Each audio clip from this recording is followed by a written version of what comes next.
Hey, beautiful soul. Welcome to The Cosmic Catch-Up. I'm Corri. And I'm Dana. We're real-life sisters who said no thanks to the 9-to-5 grind and yes, please, to the stars, spirit, and soul-led living. Around here, we're talking ascension, astrology, human design, sound healing, and the messy magic of waking up. So if you've ever thought, there's got to be more than this, you're our people. Two sisters, deep talks, whole lot of magic. Let's catch up. Hey, Corri. Hi, Dana. Happy, what day is it? Wednesday, I think. It's Wednesday. Yes. Happy Wednesday. Yes. Welcome back to The Cosmic Catch-Up. We're glad you've all decided to join us again. Yeah, here we are. And today, we're no guests today. No guests. But we are going to talk about Galactic Guides.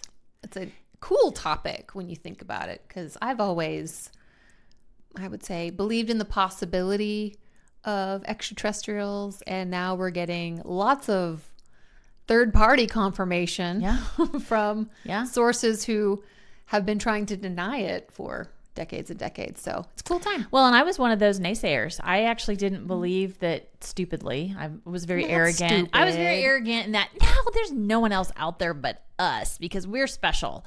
Well, we are special, but we're not the only ones. But it wasn't until, again, going through my awakening that I really started saying, okay, there's probably, tone it down a notch, Corri, and there's probably more out there.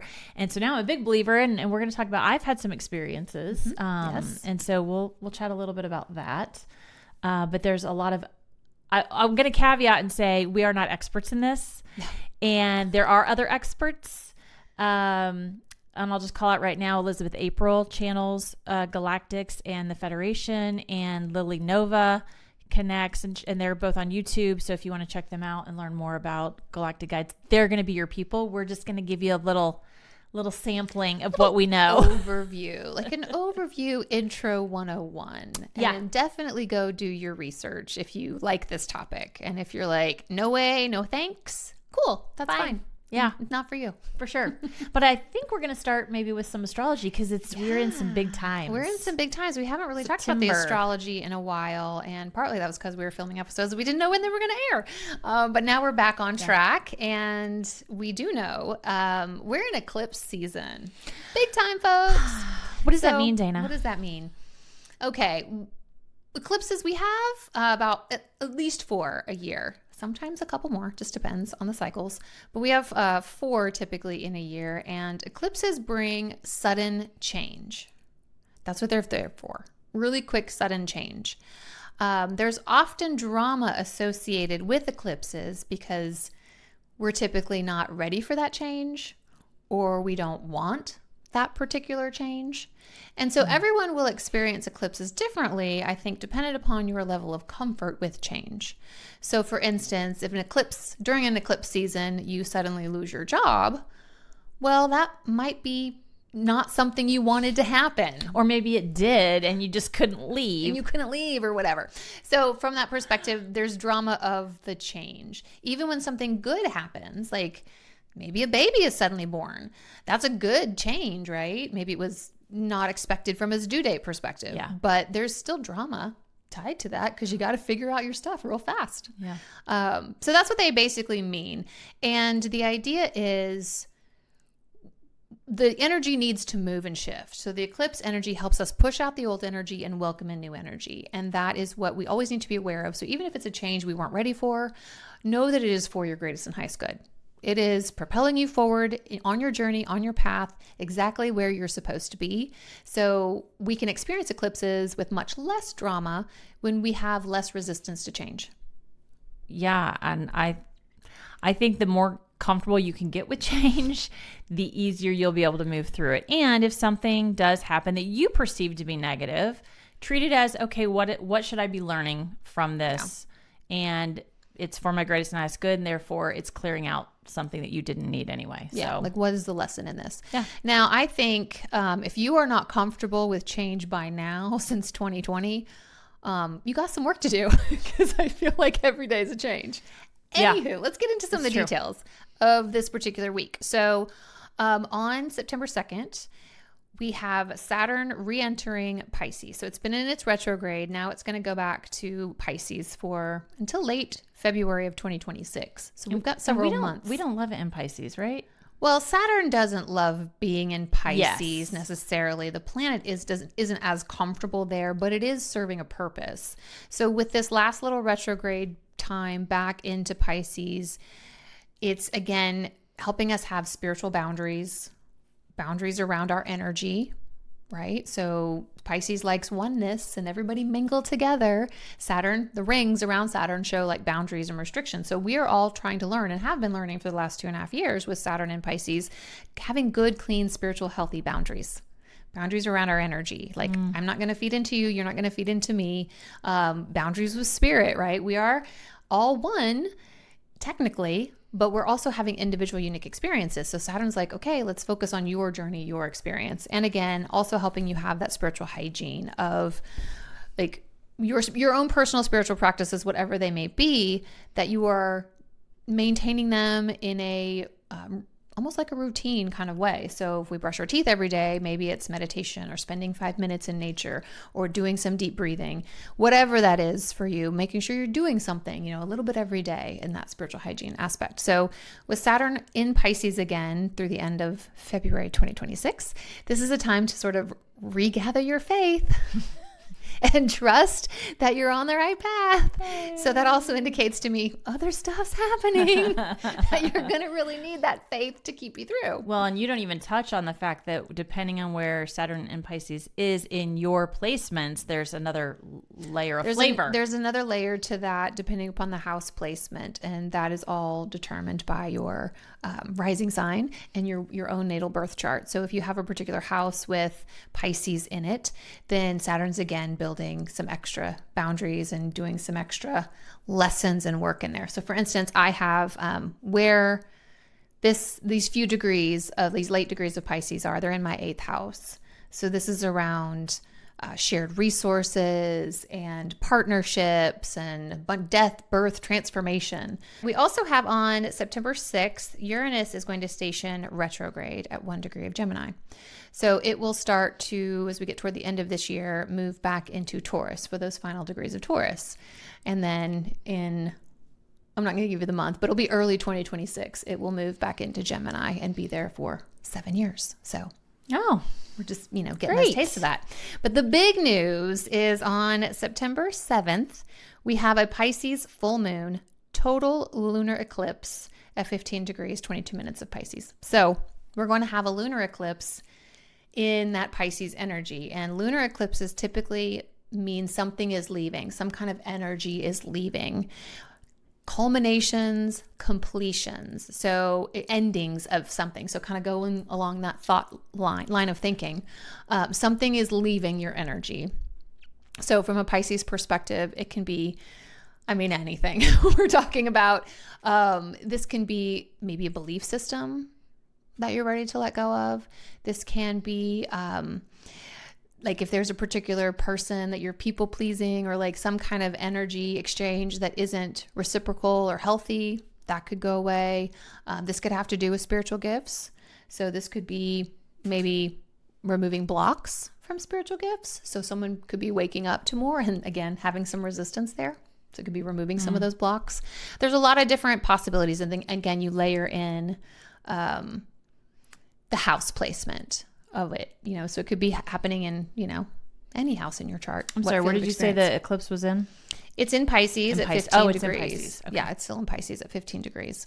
So for me, that 15 degree point is going to be in my 7th house. So this could be some kind of relationship ending, partnership ending, something completing, culminated, which is okay. Like I know that, cool. I observe and don't say it's so. I know I'm going to get rid of you, my sister. I know, our partnership. I think you're stuck with me for life.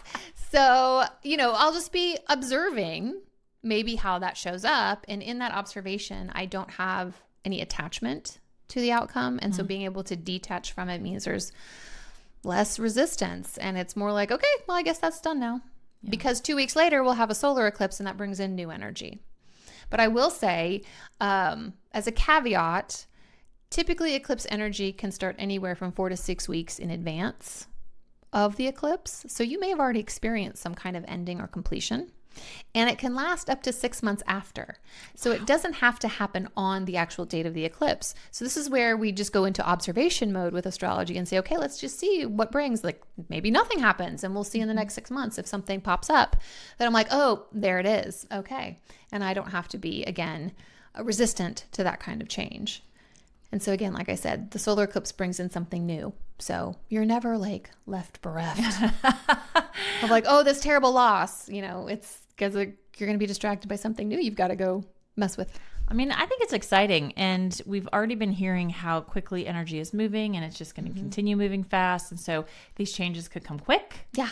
And just hold on to your hats. Yeah. I think that's what we've been saying all year, right? Like the time is flying by. Yeah. And I don't hate that. Yeah. Well, thank you. That was wonderful. Great. Should we jump into Galactic Guides? Let's talk about Galactic Guides. So who are Galactic Guides? Yeah. They're beings from other star systems, to put it simply. Extraterrestrials. And there are a variety of types of, races. Races Yeah. of extraterrestrials. Sure. I don't know how to describe it, but I will say this. Eventually, as we continue to ascend, we are going to join this galactic federation. We'll get into all of that. Mm-hmm. And we will no longer be Americans or Mexicans or Russians. We will be Earthlings. Yeah. And so we will be described as a people of the planet Earth. So we are discussing peoples of different planets. Oh, I love that. That's a great way to explain it. So, for example, we'll talk a little bit about who these beings are, but there are Pleiadians, Arcturians, Syrians, Andromedans, the Greys, Lyrans. Oh my gosh. I think there's avians. Yes, the avians. Blue avians. Yes, I'm trying to think what Reptilians. And there's one I can't think of. There's more. Probably, yeah, there's a lot more. These are the ones that we kind of know of and are familiar with, but there is definitely plenty we don't know. I would say more of the broader population knows of, but those that are experts in it will be able to tell you all the different types. And again, you can do your research. We're going to cover sort of the main ones that are coming up more frequently now, showing up in our atmosphere, showing up around, that have been here a while, and that have had an influence on humanity. Yes. And these beings can work with us telepathically, energetically, come through dreams, meditation. I've experienced that, I guess. Yeah, you have. So we'll talk about that. I think we want to first cover just a quick snippet of what each of these more well-known, more common, types are. So do you want to start with the Pleiadians? Sure. So the Pleiadians, they come from the star cluster, the Pleiades, also known as the Seven Sisters, and it's located in the constellation of Taurus. So it's very associated with kind of Taurian energy. Their energy specifically has very loving, very nurturing, heart-centered kind of energy. They are humanoid, and they are kind of tall, described as being taller, more almost like Scandinavian in appearance. Really beautiful, like really though, beautiful, I think, right? Yeah, really beautiful. Usually white blonde hair, blue eyes. Yeah, kind of. But they pale. I think they look like humans. Their mission is really to help support Earth's ascension. They're kind of considered older siblings to humanity and our spiritual evolution, and we can kind of talk about that. Very ethereal kind of energy. And they really encourage emotional wisdom, helping to really activate that divine feminine energy. And they heal through, the frequencies of light and love. Many light workers feel connected to Pleiadians. Yes. And I think they are in the 5th to 7th dimension, I think.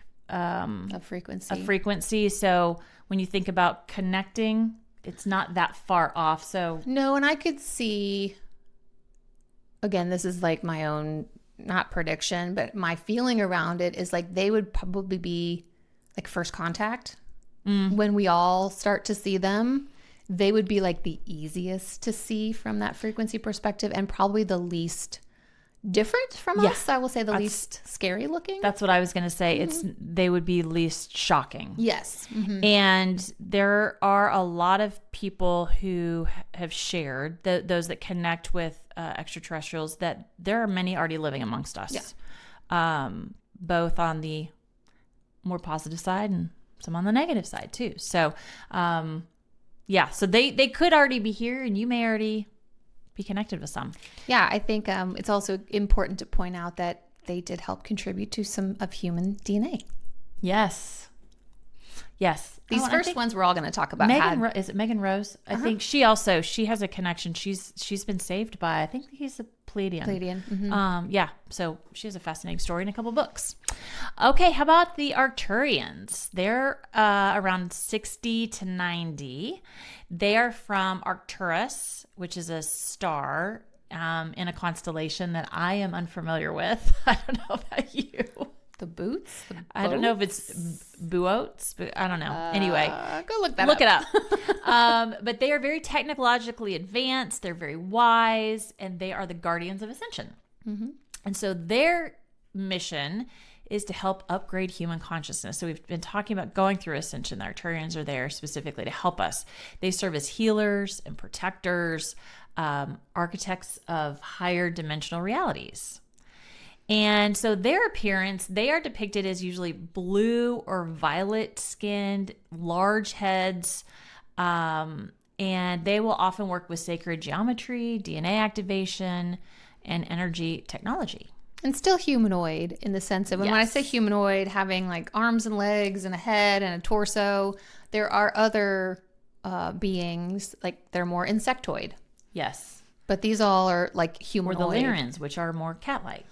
Yes, but or the still humanoid in the sense that like the body with the arms and stuff. But yes. Well, and I think too, I can't, correct me if I'm wrong, but I think the Pleiadians are fairly tall, where the Arcturians are probably more like smaller. Like our height maybe, like more average height, I think. Anyway, don't quote us on that. But they are great support for meditation or quantum healing work. Then we have the Syrians. Their origin is Sirius A and B, the brightest star in the system in our night sky of Canis Major.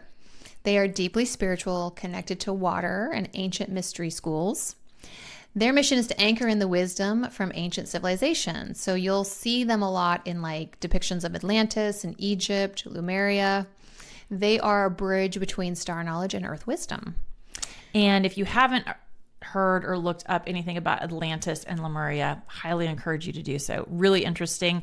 Again, not well versed in it, but talk about the history and I think just how things kind of evolved. Yeah, these are ancient civilizations on Earth before human civilizations were here. Yeah, thanks. So perfect. Yeah, it goes way back. Way back. All right, their appearance also humanoid. Sometimes they can be amphibious or even feline. Many believe dolphins and whales hold the Syrian consciousness. They are teachers of our sacred knowledge, spiritual discipline, and the balance between technology and nature. Beautiful. And how about the Andromedans? They are from the Andromeda Galaxy, and that's actually our nearest spiritual galaxy neighbor, if you were unfamiliar. And their vibe is freedom-loving, non-interventionist, deeply philosophical. And that's one thing I guess we didn't mention either at the beginning, and we'll get into why they really can't get involved. If you're like, why haven't extraterrestrials jumped in? The world is going crazy. There's universal laws, yeah. Yes, absolutely. So their mission is to support liberation from control systems and assist in rebalancing masculine and feminine energies. So from an appearance perspective, they are tall, often bluish or more translucent. They are not commonly channeled, but they are very powerful allies. And so how they help is encouraging sovereignty, personal expansion, and breaking out of matrix of fear. That's just a few. Do you want to talk about the Lyrans a little bit? We're going to touch on, I will. Yeah, so I don't know a whole lot about the Lyrans other than. Sometimes said Lyrans. I don't know which is the correct. Yeah, that's true. Lyrans. I don't know. Yes. They are cat-like. They have feline features, but as Dana said, they have regular bodies. And I think tails, actually, though, like a cat. And I think I'm actually from... You've at least had one lifetime there. Yes. I have... When I had visions, I had a vision of a Lyran, and I was like, okay, I feel there's a connection there. So, which is ironic because in this life, I'm allergic to cats. Right. So, there you go. So, anyway, yes, but they are, they are warriors. Yeah, they're more the warrior energy. Fighters.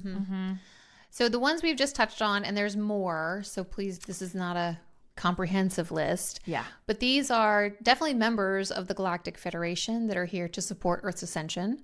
So they are all about bringing that higher wisdom and helping us remember who we are. And I will, we're going to touch on a couple that are maybe not as positive, I'll say. So we need to understand that our whole universe works is polarity, right? So dark and light, male and female, good and bad, yin and yang kind of thing. So there is a balance between all of these extraterrestrials or galactic guides that are kind of working toward our ascension process. And then there's a few that are working maybe against, or in the past have worked against. I personally believe that's all over. That the light, the good, whatever you want to call it, is one. We cannot stop this ascension process, but it's good to know that there were other, maybe more nefarious influences in our past. Well, and I think there's always going to be a light and dark. Yes. Just like there is on Earth, right? Yeah. There's day and night. Day and night, but even with humans, not everyone is black and white, right? And I would say the same of extraterrestrials, even though some lean more one way versus the other. As we get into, especially talking about reptilians, while they're predominantly have not been positive, I don't think all are right. Yeah, they're not all bad. Right. Well, let's start with the grays. Okay. And I think they're probably the ones most used depicted in movies. Yes, this would be what you would imagine from movies from like the 50s and 60s when the flying saucer lands and then these big-eyed, big-head, tiny body creatures come out. Those would be small grays. And they have been identified through many people who have had abduction stories. Yeah. That's kind of what they remember seeing. There are two types of grays. There are the small grays, which we just mentioned, and then there are the tall grays. My understanding through various channelers and those who connect, so again, do some research, take it if you like it, is that the small grays are more like AI kind of robots. Yeah. They are not biological, but they were created by the tall grays being biological beings. And some say that the tall grays are actually humanity from a different timeline that dove really deep into technology to the point where they kind of blended themselves with technology and could no longer reproduce in a natural way. Like they kind of like engineered that out of themselves. And so a lot of abduction stories back in the past, not so much anymore, but were around experiments trying to like get DNA to figure out how to reproduce. Well, and I'm not stating this as fact. This is what I'm going to share is hearsay or things I've read, but supposedly they even our government has made deals with some of these extraterrestrials to allow the abductions to take place for in exchange for technology. In exchange for technology. So I, again, don't know if that's true or not, but yeah, no, don't know if it's true. You discern. This is where you get to tap into your own intuition and discern what's true. We are just sharing information that we have gathered over the years and from various sources that we have found. Yes. So again, anything I say may or may not be true. So you just decide. I know it sounds crazy. I mean, ultimately for me, it kind of doesn't matter what happened in the past. I'm more interested in where we're going in the future. And we will be connecting and creating lives with other beings. To Dana's point, we'll just be Earthlings. Yeah, we will be welcomed. Think of Guardians of the Galaxy. Exactly. Yeah, I'm like more there. Like we're just like we're from Terra. Yeah, right. Exactly. Totally love it. That's more where I'm at. Okay, then there's the Reptilians, and they, again, their name, they look like reptiles, Kind of like like scales, scaly and lizard-like faces, tails, chunkier. Their origin is a little unclear, but some say they are from the Draconian Empire, and then others say actually ancient Earth or Orion. There's who do they say that was here first? The Anunnaki? Yes, the Anunnaki. And the Reptilians are connected with the Anunnaki, are they not? That's at least what I've heard. In some way. Yeah. But their vibe is all about power. They're hierarchical, very fear-based. And they're actually accused of manipulating human systems, whether it's political, financial, religious. A lot of what we talked about in The Matrix, as a matter of fact. There's a lot of disclosure in movies about reptilians, often, and television. Often it's in reference of like being made fun of, or a tinfoil hat wearing kind of person would believe this. But I'm like, they're telling you. They're telling you. One of that universal laws is they're telling you. So when they say the queen is a reptile, I mean, like, maybe, I don't know. Not Could be saying true, yes, because not saying no. Royalty and from an empire, so you just never know. Where's your tinfoil hat? It's in the kitchen. Yeah. I would put it on. I am a proud card-carrying member of conspiracy theorists. To me, to be called that, it is not an insult. It just means that I have a big open mind, and I'm willing to consider ultimately lots of possibilities. Critical thinker. I love it. Trying to be. Ditto. So they are, like we mentioned, tall, scaly humanoids. They also can be known as shapeshifters. Yeah. And so there are, I don't want to say conspiracy theorists, but I guess that's what people call them on the interwebs, that actually will show videos of trying to catch people, like some of the more celebrities, politicians, changing their faces as reptilians. Could be real. Who knows? Might not be, but it might be. Who knows? We'll just wait and see if anything comes of it. We'll find out. But again, they're not necessarily all inherently evil. No. But the ones that are typically often most discussed are part of controlling the Matrix. Yeah. Which we are getting out of. I do want to say, if you are interested in more of this in the history of the Earth, because again, we talked about Lemuria and Atlantis and ancient civilizations. There's also inner Earth beings that have been here, like the Reptilians might be one. We're not really sure. I would recommend going to Honey C. Golden's YouTube channel, and she has a playlist called Hidden Histories, where she has channeled from her higher self kind of the history of our planet, the shape, all of it, which has been fascinating. If you really, are really interesting. Interested in it. And again, I'm kind of like less focused on that. I'm more focused on like, okay, I'm ready. Like, let's go into the spaceships. Let's interact with these beings. Let's be a part as a whole people. Let's be a part of the Galactic Federation, and see where like that goes, because that would be cool. Well, I love that she started it, and I think the reason she did is because more and more of our true history is going to start to emerge. Yeah. That's going to be shocking for people, because what we've been told is actually not what has really happened. So I think she opens the door to that and the possibilities. And you think about Tartaria, fascinating stuff. And I don't know, maybe we should talk about Tartaria sometime, because I do think it's interesting. But she is a great resource to get that information. And she's on YouTube and Telegram. Sometimes she'll put on Telegram and stuff. Rumble. And Rumble, where she can't post on YouTube. But her Hidden Histories playlist is on YouTube. Perfect. Yeah. Well, let's talk about clues that you might be connected to a galactic lineage. Yeah, I think it's important to note that, we talk about our 2 strands of DNA, but we technically have 12. So these 10 extra strands of DNA have just been labeled junk DNA by science. But now, as part of the ascension process, these other 10 strands of DNA are coming online. And I think we've mentioned that before. Well, these other strands of DNA come from our galactic family. So we are not just, we're human for sure, but there's elements and pieces of all of these galactic ET aspects and DNA that have been combined to create the human as we are today. So that's why we're going to talk about starseeds, because what we mean by the phrase or the term starseed is that you likely have had a different life on another planet in one of these or many of these ET forms. And we've talked about having spirit guides from different extraterrestrials, or galactic cosmic family. And so again, that lends itself to you've probably been somewhere else. There was a story, I don't know if this is true, but the way that we came about was that there was interdimensional fighting happening across Galactic Wars. The Orion Wars. You can Google that. Thank you.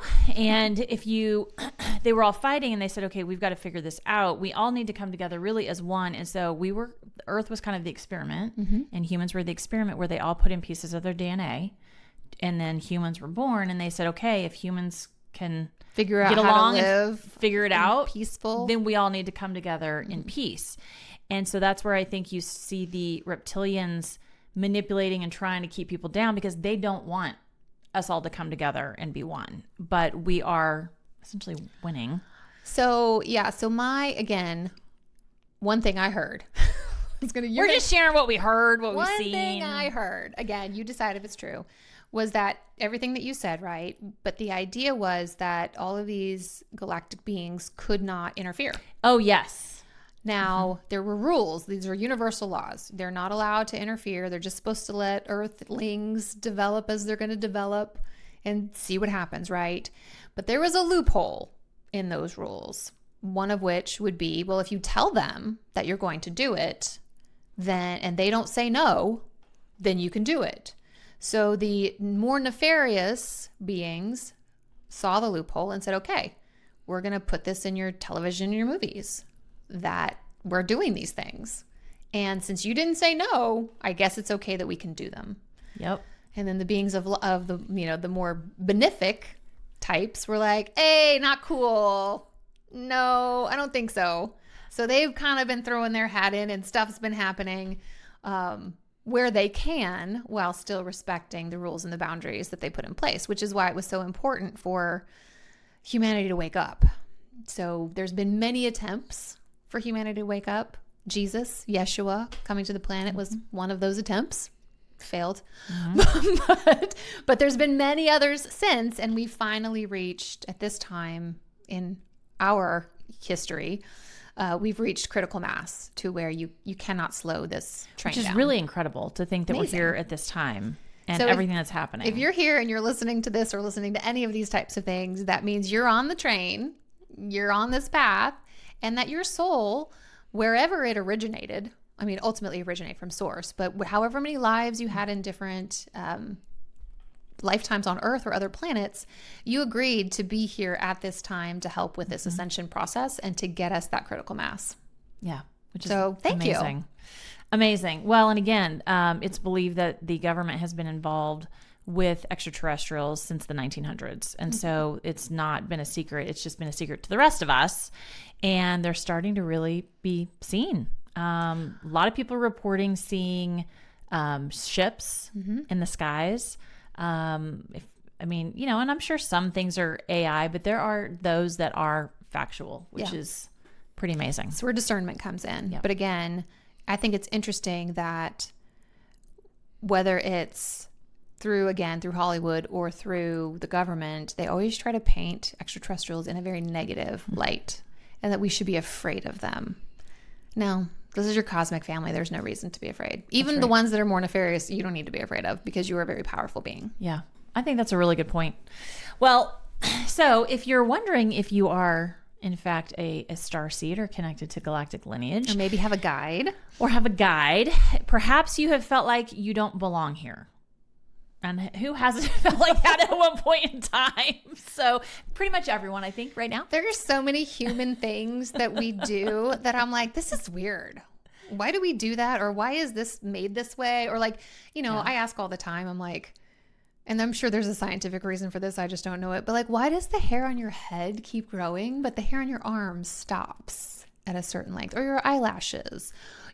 Why? You might have a fascination with the stars, space, or sci-fi. When I was little, I used to remember sitting out on the driveway and just thinking, I wonder what it's like to be in space. Yeah. And would envision being an astronaut, which I've never had a desire since being a child. But I think too, when you're young and when you're smaller age, there's a more of a direct connection with other worlds and realms that we lose as we get older. And so for me, that felt like a connection. Yeah.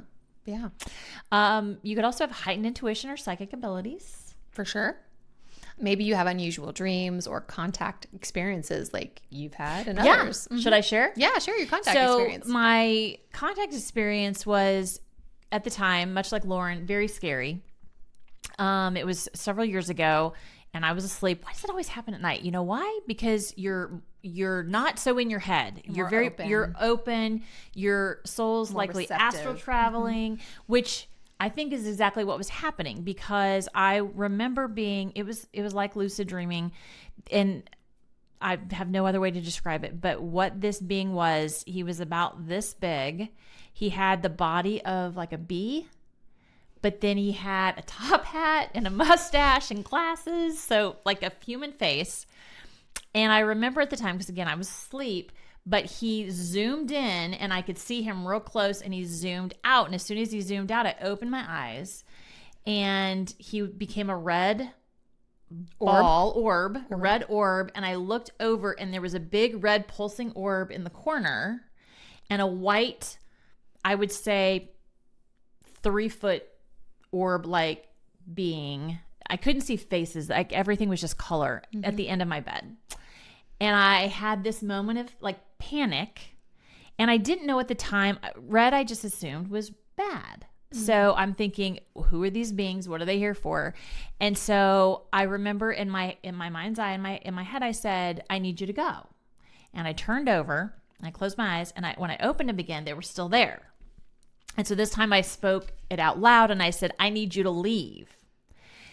And I closed my eyes, and my husband goes, honey, you're talking in your sleep. And I said, no, I'm not. There are beings in our room. And he, eyes wide open. But by that time they had left. But it freaked me out pretty well. And then he's like, well, now I can't sleep. And I thought, well, way to go. They didn't say anything. I didn't know why they were there. And years later, I had asked another channeler and just said, hey, I'm dying to know, was there a message, or, because nothing ever happened. And really, they just said, no, they just wanted to know if you could see them. Okay, well, I did, and it freaked me out. I have not had a situation like that since. Yeah, but because it freaked you out. And they're like, cool, she can see us, but she doesn't want to. Yeah. So again, now I'm much more open. Well, you've learned what it is, and I've learned, but again, it was very unexpected, and so that's where it's shocking. And talking about boundaries, I basically have said, you can visit, just not in the middle of the night, or early in the morning. Like when it's light outside, I'm fine. Sure. And they're like, cool, and you're not as open. So there you go. They haven't come back, so there you go. Yeah. You can also resist authority or control systems. Yes. I mean, yes, now, not always. Yeah. But you might be more sensitive to energy and vibration. So kind of that empathic type of energy. Yes. You can have that. Or be called a healer, old soul, weird. All of those have been called. I was like, I feel like we've been called all of those things. Yes. Yeah. You might feel connected to the ancient civilizations of Atlantis or Lemuria or others. Yep. You might feel a deep responsibility to help humanity, which I know I have felt. Mm-hmm. And you might have physical or energetic traits that feel not quite human. I don't think I have any of those. That, but other people have. Yeah, for sure. So they also will communicate with us. As I just said, they didn't say anything to me, but they showed up. But there are lots of different people who have had experiences with them beyond just abductions. Yeah. So they actually will communicate. A lot of people talk about the Galactic Federation and having conversations and channel information from them. So some common ways that we receive guidance include, as I mentioned, through dreams. It might be meditations. You can meditate to connect with them. There's light language, which I love light language. It's so fascinating. A lot of people speak light language, which is super cool. They could come through tones and sound frequencies, synchronicities. A lot of different ways. Pretty much any way that you're getting guidance from your spiritual guides in general. Yeah. Very similar ways. Yeah. And then just make sure you remember, trust your intuition, trust what you receive, even if it doesn't feel logical. Yeah. Don't talk yourself out of it. because that's your mind getting in the way. Just trust and believe. And here's the thing. You may get messages that you're like, I have no idea what this means. Like when I got the visual of the Lyran, I don't know what it means, but I wrote it down. So take notes of anything that comes through, and you never know when something may come back. And you could write it down, and then in a few weeks later, you go back and relook at it, and you get that download of what it is that they were meaning for you. Yeah. So working with galactic energy. Yes. What do you do? What do you do, Dana? I mean, there's lots of different ways. You can go back to our ritual episode, and you can use various rituals to connect, or intentions. It really is about setting that intention, I think, of who you're wanting to connect with. And we've talked about our angel guides and our spirit guides. And we've talked about, maybe it's asking one to step forward so you can get used to that energy during your meditation. So with that intention, you could go into a meditation, set the intention. If I have a galactic guide here, please step forward. And then you kind of just ask them questions, really get used to their energy. Like, maybe where are you from? Or, like try to get a visual, or maybe ask them like, what is their representation, or ask for a sign. Ask their name. Ask their name. Yeah. And I get things like, oh, you can't pronounce my name. But I'll say, okay, what should I call you then? Or, show me a color that represents you, or whatnot. And that's if I don't see like an actual being there, but I can sense an energy. I can see a color. And if that makes you feel more safe, then like, cool, I don't want to see an ET right now, but, show me the color that represents you. And maybe they show you like violet. And you're like, okay, then I know that being is when I see the color violet type of thing. So there's lots of different ways. I think it's really good, especially now, to try to tap into again, it feels safer to connect with someone that's probably on your team versus just calling in a Pleiadian. Yeah, I would not just call in any rando right now. But the idea is to get comfortable, because eventually we will be interacting, seeing, fully connecting. seeing. And you don't want to freak out. No. When that happens. So they're around us all the time, but because of the frequency they vibrate at, we cannot see them. So I think we all know the human eye only sees a small spectrum of light versus what we can like have the potential to see. And we only hear a small spectrum of that sound frequency, but all of that is opening up. All of that is expanding. So at some point, I believe within our lifetimes, we will be sitting at this table having a live conversation with one of the galactics. So as you start to get comfortable with the idea and you get comfortable with the energy, call in, because you have at least one on your team. Call them in and get familiar with that energy. I believe we're going to be traveling intergalactically as well. Yeah. So you may be going to other planets at some point to visit some of these these beings. So Guardians of the Galaxy, guys. Yeah, seriously. Like, again, they showed you in the They've movies. already told you. They've showed you. So the one thing too is that as we mentioned with spirit guides, galactic guides are the same. They cannot force help. You have to invite, and you have to be able to match the frequency, come through and invite it consciously. And again, you have to have a clear intention for them to come through. So again, if you want to connect, do the things that raise your vibration. So whether that's laughing or dancing or, something that makes you feel good, whatever it is that's going to raise your vibration. You could even just like think of a happy memory before you get into your meditation. Like, oh, that was such a great time when whatever happened, or think of a loved one that just like fills your heart. And those are the things that will help you raise your vibration or your frequency in that moment. Go into your meditation and then like intentionally call in someone from your team. And you can do that with any of your team. Yes. Oh, one thing I didn't mention too is, and this can happen for you too. What I realized through some of my dreams that I do remember, and at the time I thought I was on an airplane, but it was a weird airplane because you could see out the entire front, and it was like round, like different seats were everywhere. There were couches. It was like one big room. And it wasn't until it had happened again, I was like, oh my God, I was on a freaking spaceship. Because our souls travel when we're sleeping, astral travel, and they bring back that information. Sometimes you remember, sometimes you don't. But I then realized, oh my gosh, I have been traveling on spaceships, which was really exciting. And that's the other thing too, is we've been conditioned to be afraid, but there's really nothing to be afraid of. And now is the time to start getting comfortable with, these beings. The Galactic Federation has been in support of us and rooting for us and cheering for us and sending love. And I truly believe that there have been times they probably have intervened, even though, galactic rules say not. They found a way to, without by the disrupting the rules. Yes. In order to really make sure that we save this planet. Yeah. That's my perspective. So for sure. So why are they here now? Yeah. I think they've always been here. But I mean, Earth is a really interesting reality TV show, especially right now. Yes. They're really trying to reach out and connect with us now. You're hearing it talked about more. You're seeing the UFOs. You're seeing all the things.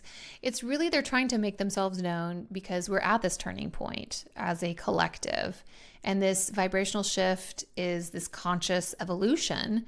And we're all, as far as humanity, waking up to our multidimensional selves, that we're not just flesh and bone, that we're spirit, spiritual beings here having a human experience. So it's really about this collective shift. We talk about ascension, moving from that 3D frequency, which is really too low for us to interact with any of these galactics, to that 5D, fifth dimension consciousness, where we become energetically compatible. It's not as far as a leap from 5D to 6D to connect with some higher beings. Yeah, the veil's thinning. The veil is talked about really that with thin spirits. right now. Same with galactics. Yes, exactly. With your loved ones, the whole deal. So this is really about, they're reaching out to those of us who they're connected with, really trying to help us remember where we're from and activate and awaken that dormant DNA and remember our missions here on Earth, what we're here to do. I love it. So they are here to help the awakening process. And as we shared, they are allies, they are mentors, they are frequency holders. They too have walked similar paths, and they're trying to assist from higher planes, which again, I'd say need all the help we can get. We'll take it. I invite them in. So, and what I'm really excited for, honestly, and I think the astrology says it, we talk about moving pretty significantly into advanced technologies. And I believe a lot of these technologies are going to come from our galactic friends because they are so far advanced. And again, I think a lot of the technology already exists and we already have it. It's just being hidden. And this is also, it's advanced and it's ancient. Yeah. So when we go back to technologies of Lemuria and Atlantis, we've had it on the planet. We haven't had it. So it's not like we're waiting for something new. We're waiting to tap into what we already know. So as far as using sound and frequency as healing devices, as building tools, all of that, making it's going to seem so simple when it's finally released. And we're like, why didn't we always know this? Well, Sarah Shook, she's on YouTube. She talks about her life. I can't remember if it was Atlantis or Lemuria, but she has a specific remembrance of her being there. And according to her, they ended up being destroyed because the technology kind of got away from them. And it started creating some havoc, and so it needed to be destroyed. That, and they shifted more into a hunger for power versus peace. So again, you can go find all good information on these ancient civilizations out there. But so a big piece, again, is technology, which is awesome. They're here to help us stabilize the frequency grids. They're here to help in healing trauma, clearing density that keeps us in fear of separation. Talked a lot about that. And of course, help us guide us through timeline transitions. And we've had several already, which is super exciting. But again, we're going to continue to upgrade, and those timeline shifts are going to continue to keep coming and coming and coming. So a fun way to think of them is like your galactic coach. Coach feels so friendly. I mean, that's why I'm a coach. I'm a life coach, right? It feels friendly. They're your people. Your cheer squad. Your champions. They're going to support you. They're going to offer insights and tools, and they're not going to do things for us, but they're going to be next to us, guiding us and supporting us. So. Yeah, I think of them as family, like extended family members, friends. Not here to save us. No. But no one is coming to save you. We are here to save ourselves. No one from the government, no one from, celebrity world. We are here to save ourselves. Yes, we are the saviors. We are the second coming. Yes. Not we, but collectively. Not we. We're part of that. The collective we. Yeah. I mean, it's a huge shift in consciousness. Mm-hmm. And Definitely. so everything's crumbling, as you said, and they are here to trigger remembrance, as you mentioned. Get us out of that victimhood mentality, that 3D We are level. sovereign. Mm-hmm. Yeah. Yeah. Well, as we said, this was a top line. You liked it or you didn't. Overview. It got you interested or it didn't. Piqued some curiosity or made you think, wow, why am I still listening to this podcast? Here we are. Well, as usual, we will maybe pull a card. Yes. And do an affirmation. You want to do the affirmation? Sure. All right. I am a cosmic soul in human form. I trust the guidance of my galactic family, and I'm open to receive their love, wisdom, and support as I fulfill my mission on Earth. Fabulous. Okay. And our cards, and these are the Starseed Oracle. So we thought it was appropriate to draw. We may have to read the book because these are some beautiful cards, but really hard to discern from the images. So let's see. What do we have here? Pulling a card for the collective. What do we need to know at this time? The card. It's so you guys, you can't make this up. The card says called soul gifts and training. It's time to step up. And for those that can see it, it's a woman walking through a door into a portal into the galactic world, which was so appropriate. I mean, again, you don't even have to read the book on this one unless you really want to. I kind of just want to see. But that's what they're here for, right? They're helping us activate our soul gifts. And it's this is the time now to practice connecting, practice understanding the energy and getting familiar with it. Because things are just moving really fast right now. And, work on being open.